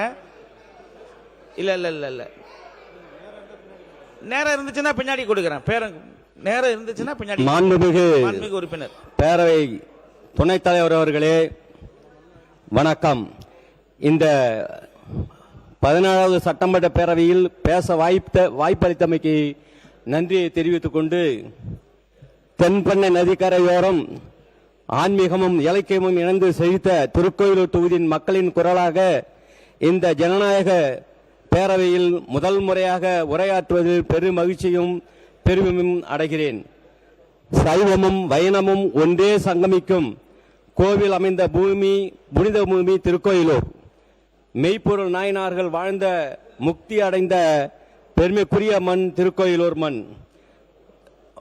முதல் ஆழ்வார்கள் பொய்கை ஆழ்வார்கள், போதத்தாழ்வார், பேயாழ்வார் மூவரும் ஒன்று கூடி தமிழ் பாடிய வரலாற்று சிறப்புமிக்க திருக்கோயிலூர் நகரம். கபிலர் பெருமான் தன் நட்பிற்காக இலக்கணமாக பாரி மன்னனினுடைய மகள்களை காத்து இறுதி வரை உயிர் நீர்த்தவர். தென்பெண்ணை ஆற்றங்கரையில் வடக்கில் உயிர் நீர்த்த கபிலர் குன்று அமைந்துள்ளது. வரலாற்று சிறப்புமிக்க நகரம் திருக்கோயிலூர். தமிழகத்தை ஆட்சி செய்த மாபெரும் தலைவர்கள் பேரறிஞர் அண்ணா, புரட்சி தலைவர் எம்ஜிஆர், புரட்சி தலைவர் அம்மா இவர்கள் இருக்கும் திசையை நோக்கி வணங்கி எனக்கு முதல் முறையாக போட்டியிட வாய்ப்பளித்த அனைத்து இந்திய அண்ணா திராவிட முன்னேற்ற கழகத்தின் மாபெரும் பொதுச் செயலாளர் புரட்சி தமிழர் முன்னாள் முதல்வர் ஐயா எடப்பாடி அவர்களை வணங்கி முதல்வர் அவர்களையும் வணங்கி எதிர்கட்சி தலைவர் அவர்களையும் வணங்கி இங்கே அவையில் இருக்கின்ற அனைத்து சட்டமன்ற உறுப்பினர்களையும் வணங்கி தொகுதி மக்களுக்காக எனக்கு வாக்களித்த தொகுதி மக்களையும் வணங்கி இந்த பழனிசாமியின் மனமார்ந்த நன்றியினை தெரிவித்துக் கொள்கிறேன்.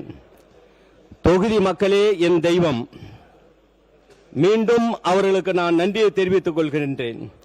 மற்றும் எனக்கு உறுதுணையாக இருந்த பத்திரிகையாளர்கள், ஊடகங்கள் மற்றும் யூடியூப் நண்பர்கள் மற்றும் காவல்துறையைச் சேர்ந்த அதிகாரி அவர்களுக்கும்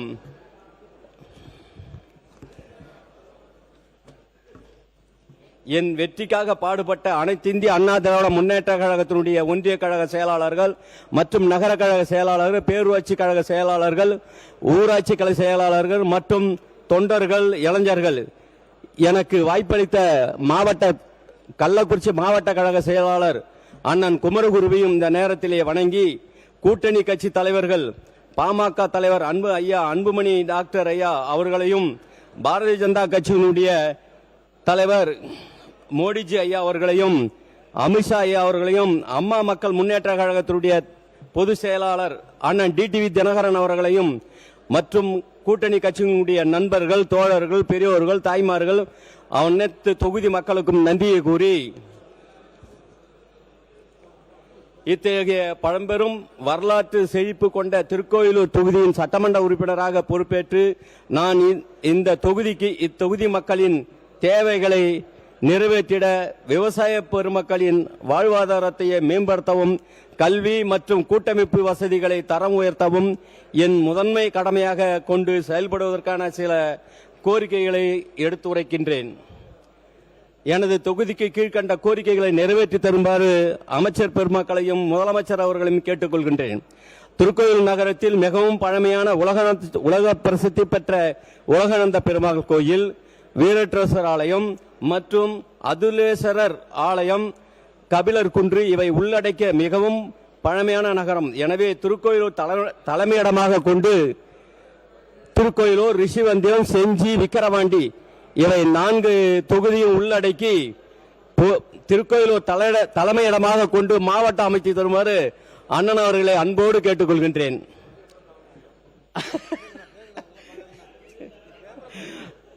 விவசாய கடன் முழுவதும் தள்ளுபடி செய்ய வேண்டும் என்று மக்களுடைய முழுமையான கோரிக்கை. அதை மறுபடியும் பரிசீலனை செய்து அதற்கு ஆவணம் செய்யும்படி அன்போடு கேட்டுக்கொள்கின்றேன். திருக்கோயில் தொகுதிக்கு உட்பட்ட திருக்கோயிலூர் மற்றும் 20 ஊராட்சிகளை விழுப்புரம் மாவட்டத்தில் இணைக்க வேண்டும் என்று தொகுதி மக்களின் நீண்ட நாள் கோரிக்கையாக இருந்தது. அது அரசினுடைய கவனத்தில் வைக்கப்பட்டுள்ளது என்பதையும் இந்த நேரத்தில் தெரிவித்துக் கொள்கின்றேன். கடந்த 5 ஆண்டு காலத்தில் அது எல்லாத்தையும் ரெடி பண்ணி தலைமை செயலகத்துக்கு ஐயா டேபிள் இருக்கிறதாவும் கேள்விப்பட்டேன். அந்த 75 ஊராட்சி விழுப்புரம் மாவட்டத்திலையும், 2 பேரூராட்சி விழுப்புரம் மாவட்டத்திலையும், 1 நகராட்சி, 20 பஞ்சாயத்தும் கள்ளக்குறிச்சி மாவட்டத்தில் இருக்குது. அதனால அந்த 20 ஊராட்சியும் திருக்கோயில் நகரத்தையும் விழுப்புரம் மாவட்டத்தால் இணைச்சி திருக்கோயிலூர் தொகுதி ஒருங்கிணைந்த தொகுதியாக அறிவிக்க வேண்டும் என்று கேட்டுக்கொள்கின்றேன். கடந்த 5 ஆண்டு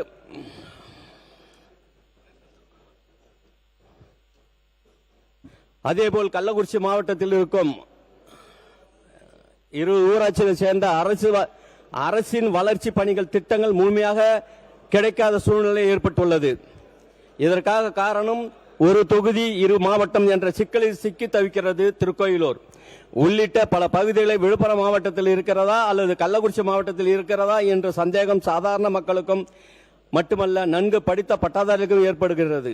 இந்த சிக்கலை தீர்க்க திருக்கோயிலூர் விழுப்புரம் மாவட்டத்தில் இணைக்க வேண்டும் என்று கோரிக்கை பொதுமக்களும் பாதிக்கப்பட்டு இருக்கிறார்கள். எனவே 20 ஊராட்சிகளையும் ஒரு நகராட்சியும் விழுப்புரம் மாவட்டத்துடன் இணைக்குமாறு அன்போடு கேட்டுக்கொள்கின்றேன். இந்த தீர்மானத்தை கிராம சபை ஒவ்வொரு ஊராட்சிகளிலும் கிராம சபை கூட்டத்தில் தீர்மானம் நிறைவேற்றி அரசுக்கு அனுப்பி வைக்கப்பட்டுள்ளது. மாவட்ட வரையறை கோப்புகள் அரசின் பரிசீலனையில் இருக்கும் நிலையில் நல்லதே நடக்கும் என்ற நம்பிக்கையில் இருக்கும் திருக்கோயிலூர் தொகுதி மக்கள் கோரிக்கை இந்த பட்ஜெட் கூட்டத்தொடரிலேயே நிறைவேற்றி தர முடியுமா என்று தங்கள் வாயிலாக அறிய விரும்புகின்றேன். திருக்கோயிலூர் நகரத்தில் இயங்கி வரும் அரசு மருத்துவமனை மாவட்ட தலைமை மருத்துவமாக தரம் உயர்த்தப்பட்டு எல்லா வேலையும் முடிச்சிருச்சு, இன்னும் ஓபன் பண்ணல. அடுத்தது தொகுதிக்கு உட்பட்ட அங்கங்க இருக்கிற சின்ன சின்ன பில்டிங், நியாயவிலை கடை, பால்வாடி கடை, இதெல்லாம் வந்து திறக்காம இருக்குது. அது ரொம்ப நாளா திறக்காம இருக்குது. என்ன காரணம் தெரியல. அந்த தொகுதி எம்எல்ஏ கிட்ட சொன்னா அவங்க திறந்துருவாங்க. அதுக்கும் ஆவணம் செய்வதை அன்போடு கேட்டுக்கொள்கின்றேன். அது ஒரு பெரிய பில்டிங் எல்லாம் கிடையாது. கேட்ட விஓ ஆபீஸ், இந்த நியாயவிலை கடை, இதெல்லாம் என்ன பண்றாங்கன்னா பூட்டி வச்சுக்கிறாங்க. 1 இயர் 1.5 வருஷம் 2 வருஷமா பூட்டி வச்சிருக்காங்க. காரணம் அமைச்சர் சொல்லணும், கலெக்டர் சொல்லணும் அப்படின்னு சொல்றாங்க. அந்த கலெக்டர்கிட்ட அதை நீங்க சொல்லி அந்த சம்பந்தப்பட்ட எந்த தொகுதி எம்எல்ஏ கிட்ட சொல்லி அதை திறக்கிறதுக்கு ஆவணம் செய்யுமாறு அன்போடு கேட்டுக்கொள்கின்றேன். அது ரொம்ப ரொம்ப அவசரம். கட்டி முடிக்கப்பட்டு பலகாலம் மூட்டியே கிடக்குது. அது அங்க இருக்கிற நாங்க போகும்போது மக்களுடைய கோரிக்கை பெரிய கோரிக்கை இருக்குது. அண்ணன் விலையடிப்பாருன்னு நினைக்கிறேன். மாண்புமிகு அவை முன்னவர். மாண்புமிகு பேரவைத் தலைவர் குடிப்பிரிவு 1 வருஷம் 1.5 வருஷத்துக்கு முன்னாடிலாம் கட்டணமா திறக்காத இருக்கிறாரு. அதுக்கெல்லாம் அவங்க தான் பொறுப்பு. மாண்புமிகு மக்கள் நல்வாழ்வுத்துறை அமைச்சர். பேரவை துணைத் தலைவர் அவர்களே, மாண்புமிகு திருக்கோயிலூர் உறுப்பினர் சொல்வது உண்மை. அந்த அரசு மருத்துவமனை கட்டி அனைத்து வேலைகளையும் முடிந்து இன்னும் ஆரம்பிக்கப்படாமல் இருக்கிறது. அதற்கு ஒரு பில்டிங் பிளான் அப்ரூவல் தான் பெண்டிங். கூடிய விரைவில் அந்த பில்டிங் அரசு மருத்துவமனை ஓபன் செய்யப்படும் என்பதை தெரிவித்துக் கொள்கிறேன். மாண்புமிகு உறுப்பினர், அந்த சப்ஜெக்டை விட்டுருங்க, திறந்துருவாங்க. நன்றிண்ணா. மாண்புமிகு முன்னாள் அமைச்சர் கே.என். நேரு அவர்கள். நன்றி. மாண்புமிகு பேரவைத் தலைவர் அவர்களே, நீங்க எல்லாம் வந்து திறக்கணும்னு தான் அதை இப்படி வச்சிருக்கிறாங்க. இப்ப திறங்கலாங்க போய், யாரு ஒண்ணு வேணாங்கிறான். மாண்புமிகு உறுப்பினர், மற்ற விஷயங்களை படிங்க. காலத்தின் அதை திறக்கிறதுக்கு என்ன பதில் சொல்லல. அதை சொன்னீங்கன்னா கலெக்டர் சொன்னார்னா அந்தந்த தொகுதி எம்எல்ஏ போய் திறந்துருவாங்க. அதுக்கு என்ன பதில் இல்ல. ஐயா பதில் சொன்னாரு, ரொம்ப நன்றி. அடுத்தது அந்த மருத்துவமனைக்கு வந்து ஒரு நாளைக்கு 5000 லிட்டர் தண்ணி, சுத்திகரிக்கப்பட்ட தண்ணி வேணும், ஆர்ஓ வாட்டர். என்னைய பார்த்து பேசுங்க மாண்புமிகு உறுப்பினர். 1 லட்சம் லிட்டர் தண்ணி அளவு கொண்ட டேங்க் கட்டி, அதுக்கு தென்பெண்ணை ஆற்றுல இருந்து தென்பாற்றை ஆறு வந்து பக்கத்துல அருகாமையில் இருக்கு, ஒரு 500 மீட்டர்ல இருக்குது. அதுல தனி கிணறு அமைச்சு, ஏன்னா கார்பரேஷன்ல எப்போ வருது தண்ணி, அந்த அங்க போனாவே அது ஒரு பெரிய பிரச்சனையா கம்ப்ளைண்ட் பண்றாங்க. குடிக்க தண்ணி இல்ல, ஆர்ஓ வாட்டர் வரல, இதெல்லாம் வரலன்னு சொல்றாங்க. அதனால 5000 லிட்டர் கொண்டளவு ஆர்ஓ வாட்டரும் நீங்க சொன்னீங்கன்னா அது என் தொகுதி நிதியில கூட நான் செய்து தர தயாரா இருக்கிறேன் என்பதையும் தங்கள் வாயிலாக தெரிவித்துக் கொண்டு, அந்த 1 லட்சம் லிட்டர் ஒரு நாளைக்கு 1 லட்சம், ஏன்னா தலைமை மருத்துவமனை தரம் உயர்த்தப்பட்டது, சிறப்பான நிகழ்ச்சி. அதை நீங்க உடனடியாக திறந்து வைக்கணும். அதுக்கு அந்த 1 லட்சம் லிட்டர் தண்ணியும் அந்த தென்பெண்ணை ஆற்றில இருந்து தனியா கேட்கிறாங்க. அதை செய்து தருமாறு அன்போடு கேட்டுக்கொள்கின்றேன். ஆமா, திருக்கோயிலூர் அரசு சங்கவை ஸ்கூல்ல வந்து 2800 பசங்க படிக்குது. அந்த ஸ்கூலுக்கு என்ன அப்படின்னா, ரோடு போக்குவரத்து அதிக நிறைந்த பகுதி, டவுன் பகுதி. பஸ் ஸ்டாண்டுக்கு போற பஸ், வெளியூருக்கு போற பஸ் எல்லாம் அந்த வழிதான் போய் ஆகணும். வாகன வசதி ரொம்ப அதிகம். அதனால அந்த கிராஸ் பண்றதுக்கு பயந்துகினே பசங்களை விளையாட்டு மைதானத்துக்கு அழைத்து செல்வது இல்லை. எனவே அவர்களுக்கு நடை மேம்பாலம், அந்த நடை மேம்பாலம் அமைத்து கொடுத்தால் அந்த மாணவர்கள் எந்த விதமான டிஸ்டர்பும் இல்லாம அங்க அந்த விளையாட்டு திடலுக்கு சென்று விடுவார்கள் என்பதை இந்த நேரத்தில் தெரிவித்துக் கொண்டு, அதே மாதிரி ஆண்கள் கபிலர் ஆண்கள் மேல்நிலை பள்ளிக்கு வந்து விளையாட்டு மைதானம் இல்லை. இப்ப புதுசாக பஸ் நிலையம் அமைக்கப்பட்டுள்ளது. அதுக்கு பக்கத்துல திருவிக்கிரசாமி கோயிலுக்கு சொந்தமான இடம் இருக்குது. அங்க விளையாட்டு மைதானம் அமைத்து தர ஏற்பாடு செய்யுமாறு அன்போடு கேட்டுக்கொள்கின்றேன். திருக்கோயிலூர் நகரத்தில் வசிக்கும் ஏழை எளிய மக்களுக்கு சமுதாய கூட அமைத்து தரணும். மாண்புமிகு உறுப்பினருக்கு திருக்கோயில் நகரத்தில் வசிக்கும் வீடு இல்ல. மாண்புமிகு உறுப்பினர் உங்களோட கோரிக்கைகள்லாம் அருள் கூர்ந்து நீங்க கொண்டு வந்து கொடுங்க. சரிங்களா? முக்கியமானதா 2 விஷயங்கள் சொல்லுங்க. இல்ல நான் வந்து நீங்க அதிக நேரம் எடுத்துக்கிட்டீங்கன்னு சொல்லல. காலையில அப்படி அதிக நேரம் எடுத்துக்கிட்டவங்கனால கடைசியில பேசுறவங்களுக்கான வாய்ப்பு மறுக்கப்படுது. இதை நான் பல முறை சொல்லி இருக்கிறேன். முதல் முறை அறிமுக பேச்சு அது மைக்கா இன்னைக்கு வண்டி சரி கொஞ்சம் சீக்கிரம் சார் நீங்களே 5 நிமிஷம் வேணும் பண்ணிட்டீங்க. இல்ல நாங்களேனா திருக்கோயில் நகரத்தில் வசிக்கும் வீடு இல்லாத ஏழைகளுக்கு அடுக்குமாடி வீடு கட்டி தரப்படுமா? அங்க நிறைய ஏழைங்க வந்து ரோடு ஓரத்தில் வீடு கட்டின்னு இருக்காங்க. அவங்களுக்கு அடுக்குமாடி கூட்டு வீடு தட்டி தரணும். அந்த ஏழை எளிய மக்களுக்கு திருமணம் செய்யறதுக்கு ஒரு சமுதாய கூட பெரிய இது மண்டபத்துக்கெல்லாம் போய் கல்யாணம் பண்ண முடியாத அளவுக்கு இருக்காங்க. அவங்களுக்கு ஒரு மண்டபம் கட்டி தரணும். திருக்கோயிலூர் ஏரி 2ஆக பிரிக்கப்பட்டுள்ளது. நடுவில் ரோடு. அதுல மேல் பகுதியில் வந்து ஒரு பூங்கா அமைச்சு நடைப்பயிற்சிக்காக இடம் இல்லை. அதனால அந்த நடைப்பயிற்சி எதையும் பூங்கா அமைச்சும் மாணவ செல்வங்களுக்கு படகு சவாரியும் ஞாயிற்றுக்கிழமை விளையாட அது ஒரு சின்ன பூங்கா அமைச்சு தருமாறு அன்போடு கேட்டுக்கொள்கின்றேன். திருக்கோயிலூர் நகராட்சி மக்களும் திருக்கோயிலூர் நகராட்சிக்குள்ள குப்பை கிடங்கு மக்கும் குப்பை மக்காத குப்பை வந்து டவுன்ல அதை வச்சிருக்காங்க. சந்தைப்பேட்டைன்ற பகுதியில் அங்க இருக்கிற வசிக்கிற மக்கள் அதுக்கு எதிர்ப்பு தெரிவிக்கிறாங்க. அது எதனா வேற இடம் மாற்ற முடியுமா என்பதையும் ஆராய்ந்து அதுக்கு வேண்டிய ஏற்பாடு செய்யுமாறு அன்போடு கேட்டுக்கிறேன். திருக்கோயிலூர் விழுப்புரம் சாலையில் திருக்கோயிலூர் ரயில்வே மேம்பாலம் ரொம்ப நாளா வர அத்தினி சட்டமன்ற உறுப்பினரும் வாக்குறுதி கொடுப்பாங்க, வர அத்தினி நாடாளுமன்ற உறுப்பினரும் வாக்குறுதி கொடுப்பாங்க. ஆனா 50 வருஷமா அது எந்த விதமான மேம்பாலமும் கட்டித்தரல. தங்கள் வாயிலாக அது கட்டித்தரணுமாறு அன்போடு கேட்டுக்கொள்கிறோம். அடிக்கடி திருப்பதி காட்பாடி அந்த ரயில் போகும்போது கேட்டை மூடுறாங்க. குறைஞ்சபட்சம் 5 நிமிஷம் 10 நிமிஷம் நிக்க வேண்டியது. அது ஒரு செய்தி தருமாறு அன்போடு கேட்டுக்கொள்கிறேன். திருக்கோயிலூர் டு மணமுண்டி சாலையில் துறிஞ்சல் ஆற்றில் வந்து ஒரு பாலம், புது பாலம் கட்டிட்டாங்க. ஏற்கனவே பழைய பாலம் இருக்குது. அந்த பழைய பாலம் தூணும் புதிய பாலத்துடைய தூணும் மறிச்சு தண்ணியை தேங்கிடுது. அணை மாதிரி தேங்கின உடனே கோட்டமருதூர், மணமுண்டி, தேவனூர் இந்த 3 கிராமங்களும் விவசாயியும் வீடு உள்ளேயும் அந்த தண்ணி உள்ள பூந்துடுது. அதனால இந்த பழைய பாலத்தை உடனடியாக நீக்கி தருமாறு அன்போடு கேட்டுக்கொள்கின்றேன்.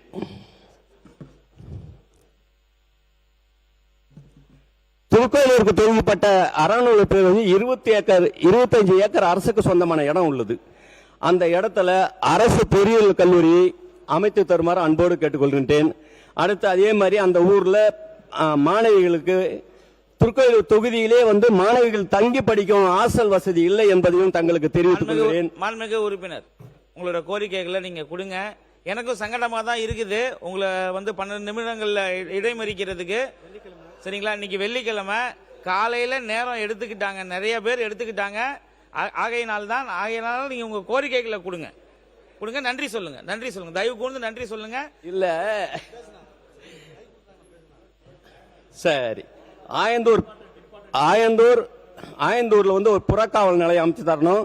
திருக்கோயிலூர் நகரத்தில் பாதாள சாக்கடை அமைக்கப்படுமா? சென்னகுணம் ஊராட்சியில் அரசு உயர்நிலைப்பள்ளி, சிறுமலை ஊராட்சி அரசு உயர்நிலைப்பள்ளி மற்றும் ஆயந்தூர் புதுப்பாளையம் ஊராட்சியில் உள்ள உயர்நிலைப்பள்ளியை மேல்நிலைப்பள்ளியாக தரம் உயர்த்தப்படுமா என்று கேட்டுக்கொள்கிறேன். அந்திலி டு ஆயந்தூர் சாலையை 2 வழி சாலையாகவும், விழுப்புரம் டு திருக்கோயிலூர் சாலையை 4 வழி சாலையாகவும், கழுமரம் தென்பெண்ணை ஆற்றில் இருந்து சொரையப்பட்டு, கொழுந்தாம்பட்டு, நெடுக்கம்பட்டு, அத்திப்பாக்கம், சடைக்கட்டி வரை கூட்டு குடிநீர் திட்டம் செயல்படுத்த வேண்டும். அடுத்து வடக்கு நிமிலி தென்பெண்ணை ஆற்றில் இருந்து முதலூர், எல்ராம்பட்டு, வடமலையனூர், வெள்ளிவாளம் ஊராட்சி வரை கூட்டு குடிநீர் திட்டத்தை செயல்படுத்த வேண்டுமான அன்போடு கேட்டுக்கொள்கிறேன். குன்னத்தூர் ஊராட்சியில் அமைந்துள்ள சுகாதார வளாகத்தை உயர்த்தி சுகாதார வலயமாக தரம் உயர்த்தப்படும். காட்டுப்பயிர் ஊராட்சி கால்நடை மருத்துவமனை உள்ளது. அவற்றை தரம் உயர்த்தப்பட்டு கால்நடை மருத்துவமனையாக உயர்த்தி தருமாறு அன்போடு கேட்டுக்கொள்கிறேன். தேவியாகரம் ஊராட்சியில் கால்நடை மருத்துவமனை புதிய கால்நடை மருத்துவமனையாக தரம் உயர்த்தப்பட்டது. ஆனால் அதற்கு வேண்டிய கட்டணம் இன்னும் அண்ணெல்லாம் செஞ்சு கொடுப்பீங்க தானா? அந்த கிராமத்திற்கு பழைய டேங்க், ஓவர் டேங்க் டேமேஜ் டெமலேஷன் போட்டாங்க. அங்க 1 லட்சம் லிட்டர் தேவியாகர் என்ற கிராமத்தால் 1 லட்சம் லிட்டர் கொள்ளளவு டேங்க் கட்டி தருமாறு அன்போடு கேட்டுக்கொள்கின்றேன். எல்லாத்தையும் கொடுத்துறேண்ணா, ஏன்னா நன்றி சொல்லிடுறேன். அண்ணன் தான், அது அண்ணன் இருக்காரு. அண்ணா நீங்க தானே இன்சார்ஜ், இங்க நான் தான், நீங்க தான் இன்சார்ஜ், அது கொஞ்சம் பாத்துங்கண்ணா. ஏன்னா எங்க தொகுதி ஒரு விடுபட்ட தொகுதி, கொஞ்சம் பாத்துங்க. இங்க அண்ணன் இங்க பார்க்கணும், அங்க பாருங்க. நீங்க நான் இன்னும் 5 நிமிஷம் டைம் கொடுப்பீங்க, அவரு என்ன டப்புன்னு பண்டாச்சினேங்கிறாரு. நீங்க நன்றி சொல்றேன், நீங்க சொல்லிட்டீங்க, சொல்லுங்க. நன்றி. சரிண்ணா சரிண்ணா. திருவண்ணூர் பேரரசுக்கு உட்பட்ட நத்தம் சர்வே 116 ஒன்னில் ஆட்கொண்டான் தெரு, ஆட்பட்டான் தெரு ஆகிய 2 தெருவுகளில் சேர்ந்த 31 குடும்பங்கள் சுமார் 80 ஆண்டுகளாக வசித்து வருகிறார்கள். தற்போது உயர்நீதிமன்றத்தின் உத்தரவின்படி ஒரு சதுரடிக்கு ₹1 மூலம் வசூலிக்க உத்தரவிடப்பட்டுள்ளது. எனவே இவர்கள் மிகவும் ஏழ்மையான குடும்பத்தை சார்ந்தவர்கள் என்பதை மனதில் வைத்து அவர்களுக்கு அரசு என்ன செய்ய முடியும் என்பதை செய்து தருமாறு அன்போடு கேட்டுக்கொள்கின்றேன். அரகண்டநல்லூரில் வசிக்கின்ற அறநல்லூர் கிராமத்தில் வசிக்கின்ற ஒரு 100 குடும்பம் அதே மாதிரி அந்த கோயில் இடத்துல வசிக்கிறாங்க. அவங்களுக்கும் என்ன செய்ய முடியுமோ அதை செய்து தருமாறு கேட்டுக்கொள்கிறேன். திருக்கோயில் ஆன்மீக சுற்றுத்தலமாக இயங்கி வருகிறது. கோவிலுக்கு வரும் பக்தர்களுக்கு போதுமான பார்க்கிங்கும் தங்கு விடுதியும் இல்லை. தினசரி 1000 பேர் வந்து செல்றாங்க. ஆமாண்ணா, நன்றி சொல்லுங்க. நன்றி சொல்லிட்டவா? இன்னும் நிறைய இருக்குதுண்ணா, அதெல்லாம் எழுதி கொடுத்துருங்க. நீங்க எவ்வளவு கொடுத்தாலும் அவ்வளவு எழுதி அவை குறிப்பில் ஏற்றுறதுக்கு நான் தயாரா இருக்கேன். எழுதி கொடுத்துருங்க, அப்படி கொடுத்துருங்க. அண்ணன் புசி ஆனந்த் அண்ணனுக்கும் நம்ம வருவாய்த்துறை அண்ணன் அவர்களுக்கும் பணிவான வேண்டுகோள். எங்கள் தொகுதி இப்ப படிச்ச எந்த இதுலயும் திருக்கோயிலூர் என்ற தொகுதி எந்த விதமான இதுவும் வரல. அடுத்து நான் அண்ணன் சொன்னேன், 52 ஏக்கர்ல வந்து இப்ப தற்சமயம் நெல் குடோன் வச்சிருக்காங்க, ஓபன் மார்க்கெட்ல வச்சிருக்காங்க. கிட்டத்தட்ட 25,000 மெட்ரிக் டன் நெல் வந்து வச்சிருக்காங்க. அங்க ஒரு 1 லட்சம் டன்னுக்கு மெட்ரிக் டன் குடோன் கட்டி தருமாறு அன்போடு கேட்டுக்கொள்கின்றேன். நன்றி. இந்த பேரவைக்கு இவ்வளவு நீங்க வந்து வாய்ப்பளித்தமைக்கு மீண்டும் நன்றி கூறி அமைச்சர் பெருமக்களுக்கும் என்னை இங்கே கொண்டு வந்த கழக பொதுச் செயலாளருக்கும் என்னுடைய தொழில் மக்களுக்கும் எனக்கு வாக்களித்த வாக்காளர் பெருமக்களுக்கும் எனக்கு வாய்ப்பளித்த அண்ணன் எடப்பாடியார் அவர்களுக்கும் மாவட்ட கழக செயலரும் கழக தொண்டர்களுக்கும் நண்பர்களுக்கும் அன்பர்களுக்கும் உங்கள் அனைவருக்கும் பாண்டாளி மக்கள் கட்சி தான் சொல்லிட்டேன் முதல்ல. அன்புமணி ஐயா அவர்களுக்கும் சிவகுமார் ஐயா அவர்களுக்கும் அனைத்து நண்பர்களுக்கும் நன்றி கூறி விடைபெறுகிறேன். நன்றி, வணக்கம்.